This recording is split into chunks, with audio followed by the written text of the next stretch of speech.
సుందరాయ శుభాంగాయ మంగళాయ మహోజసే సింహశైల నివాసాయ శ్రీనారసింహాయ మంగళం. ప్రియ భగవద్బంధువులందరికీ కూడా ముక్కోటి ఏకాదశి యొక్క శుభాకాంక్షలు. సాధారణంగా ఈ ముక్కోటి ఏకాదశిని వైకుంఠ ఏకాదశి అని అంటారు.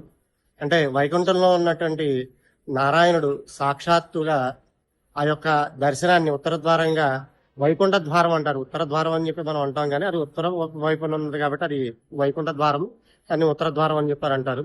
ఆ ఉత్తర ద్వారంగా ముక్కోటి దేవతలకి కూడా మనకి ఆయన దర్శనాన్ని అనుగ్రహించిన రోజు కాబట్టి ఈ రోజు వైకుంఠ ఏకాదశి అని చెప్పారంటారు.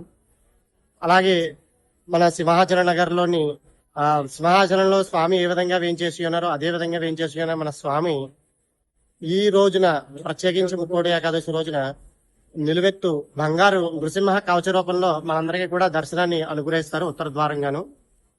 అలాగే సంవత్సరానికి 3 మార్లుగా ఈ యొక్క కవచ దర్శనం ఉంటుంది, బంగారు కవచ దర్శనం. ముక్కోటి ఏకాదశికి, అలాగే ఉగాది, అలాగే నరసింహ జయంతికి ఈ 3 రోజులు కూడా స్వామివారి విశేషంగా బంగారు నృసింహ కవచంలో దర్శనమిస్తారు. అలాగే మనకి మాఘశుద్ధ దశమి ఆ రోజున స్వామి సంవత్సరం అంతటా కూడా చందనంలో స్వామి ఉంటారు. ఆ రోజు ఒక్కరోజు మాత్రం స్వామి ఆ చందనాన్ని అంతా ఒలుచుకుని మనకి ఆయన యొక్క నిజ రూపాన్ని మనందరికీ కూడా అనుగ్రహిస్తారు. సింహాచలంలో ఇదే మాదిరిగా వైశాఖ శుక్ల త్రయోదశికి తృతీయకి జరుగుతుంది. కానీ మనకి ఇక్కడ మాత్రం మాఘశుద్ధ దశమి ఆ రోజున మనకి ఇక్కడ నిజరూప దర్శనానికి స్వామి బయటకు వేయించేపు చేస్తారు. అలాగే ఈసారి మనకి అది జనవరి 28వ తారీఖున మనకి స్వామి యొక్క నిజరూప దర్శనం ఏర్పాటు చేయడం జరిగింది.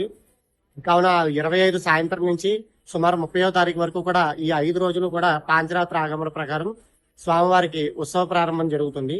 ఇది ముఖ్యంగా 28వ తారీఖున స్వామి యొక్క చందనాన్ని అంతా ఒలుచుకుని తన యొక్క నిజరూప దర్శనాన్ని అందరికీ కూడా అనుగ్రహిస్తారు. జై శ్రీమన్నారాయణ.